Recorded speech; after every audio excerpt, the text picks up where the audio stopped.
Good morning, Golf High. Today is Thursday, May 5th, 2016. I'm Brittany. And I'm Callahan, coming to you from WBUC Studios with today's school news. Lunch for today will be a choice of pasta with meatballs, French market combo, and build your own salad.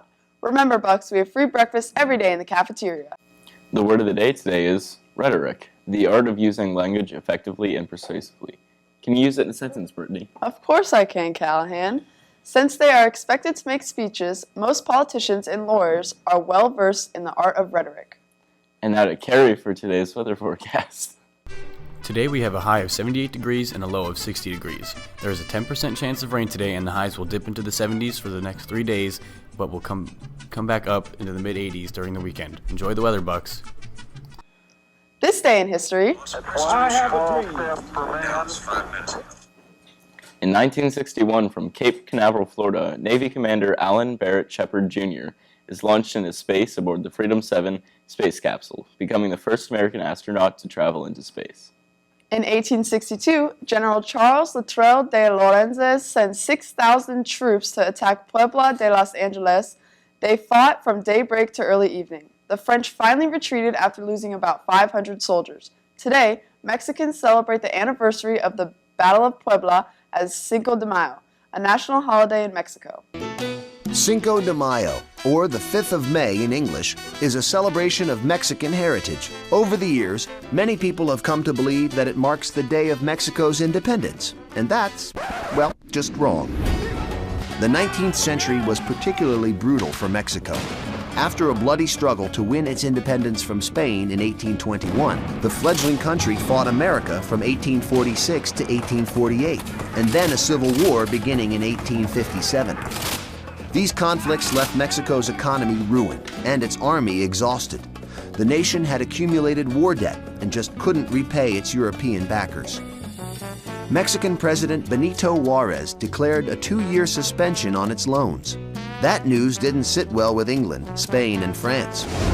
So in 1861, those nations planned an invasion, but France wasn't out for just reimbursement. Napoleon III wanted to overthrow the Mexican government and install a French monarch in the Western Hemisphere. When England and Spain realized France's true intent, they withdrew support. Napoleon believed that Mexico was too weak to defend itself against his superior military.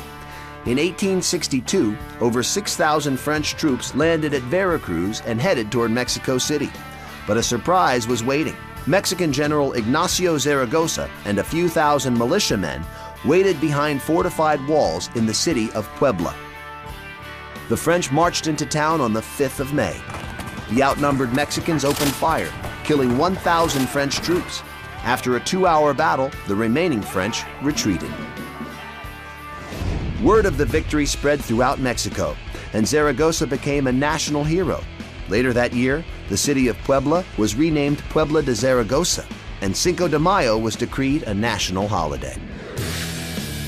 But Napoleon wasn't celebrating. Upon hearing of his army's defeat, he sent 30,000 more troops to Mexico. Within a year, the Mexican army was crushed, and Napoleon installed his Austrian cousin, Archduke Maximilian, as the nation's leader.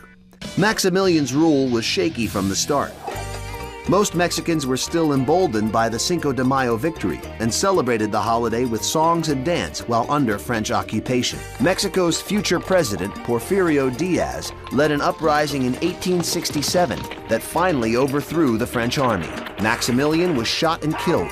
His bullet-riddled shirt is still on display in Mexico City.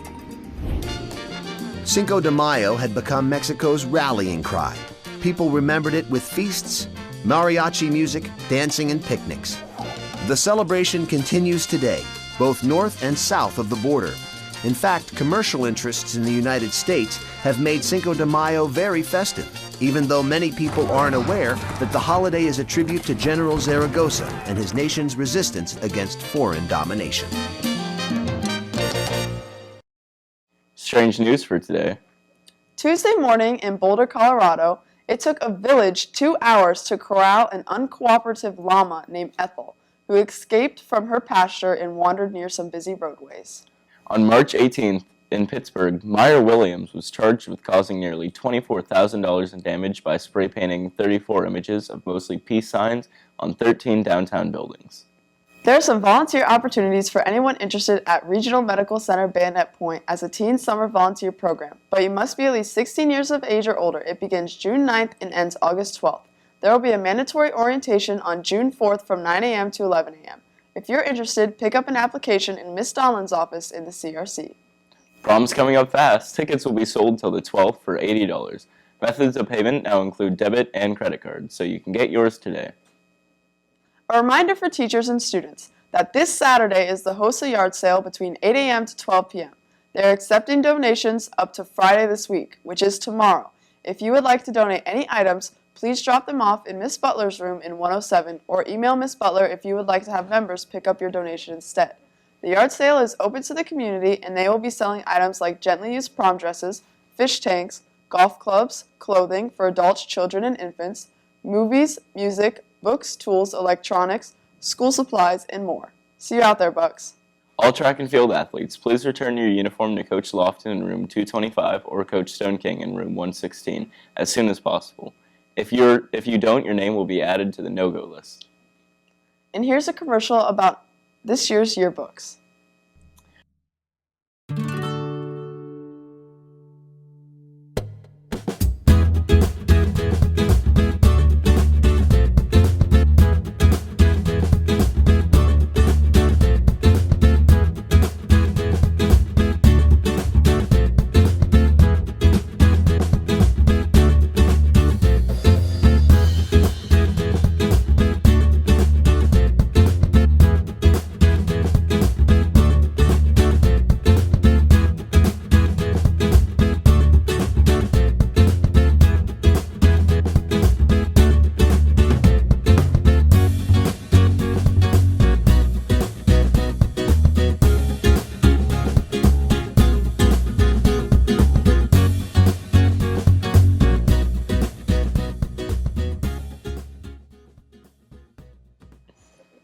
That's all for our news. Happy Cinco de Mayo, Bucks.